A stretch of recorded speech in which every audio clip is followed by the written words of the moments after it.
Hello everyone, how are you doing? This is MD Tech here for another quick tutorial.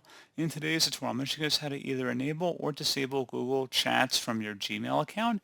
So this should hopefully be a pretty straightforward process here, guys. And without further ado, let's go ahead and jump right into it.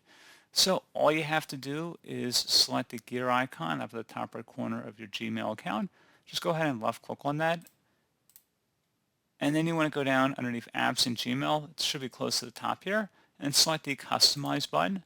So where it says choose which apps to use in Gmail, make sure Google Chat is checkmarked if you want to enable that feature, and then select done. You will need to reload Gmail in order for the changes to take effect. And then once it reloads, you should have the chat button over here, and then you can go ahead and actually start new chats as well as browsing spaces and exploring different apps if you're using a workplace environment, perhaps through Gmail. So pretty straightforward process, guys. Do hope I was able to help you out, and I do look forward to catching you all in the next tutorial. Goodbye.